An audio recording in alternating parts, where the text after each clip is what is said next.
Le virus ne circule pas dans l'air et on ne peut pas se contaminer simplement en se promenant dans la rue. C'est uniquement dans une transmission rapprochée, à moins de 2 mètres, que potentiellement on peut attraper le virus. Donc si on applique les mesures barrières qui sont recommandées, si on respecte le confinement, il n'y a pas de transmission entre 2 personnes et à un moment donné, le virus va arrêter de circuler.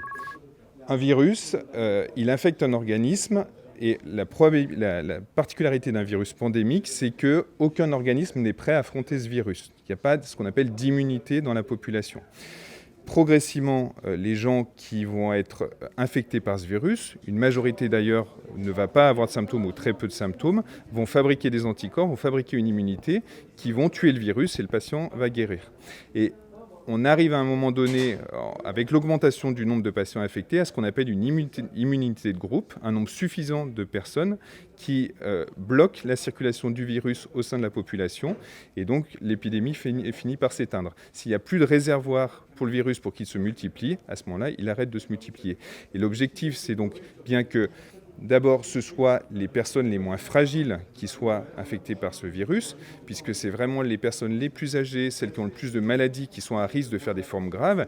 Les personnes les plus jeunes qui n'ont pas de maladie ne font pas de formes graves ou de manière exceptionnelle, mais comme on le voit déjà chaque année pour la grippe. Donc c'est que ce soit plutôt ces personnes non fragiles et plutôt jeunes qui fassent l'infection et qui créent cette immunité de groupe.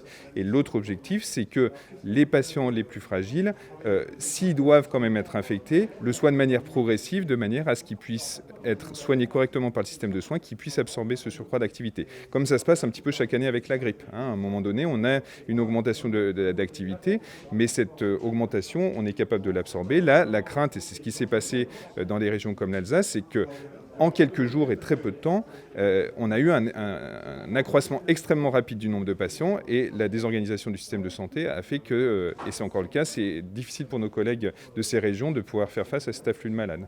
Là, on a la chance, dans des régions comme la Savoie, comme l'Isère, c'est un peu moins vrai en Haute-Savoie, mais là aussi dans plein d'autres régions en France et notamment à l'Ouest, d'avoir justement eu le temps de se préparer, de ne pas avoir cet effet vague et donc de pouvoir bénéficier des effets du confinement qui devrait commencer à se faire sentir dans les jours qui viennent, avec donc à la clé l'absence de désorganisation majeure du système de santé, donc une capacité à prendre en charge ces patients.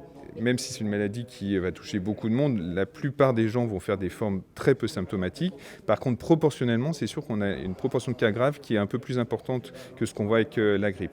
Et donc tout l'intérêt est là de protéger les personnes les plus fragiles de manière à ce qu'elles ne fassent pas la maladie, qu'elles ne fassent pas de formes graves. Il y a un intérêt individuel, bien évidemment, et puis un intérêt collectif pour ne pas surcharger les services de réanimation, même s'ils ont eu le temps de se préparer.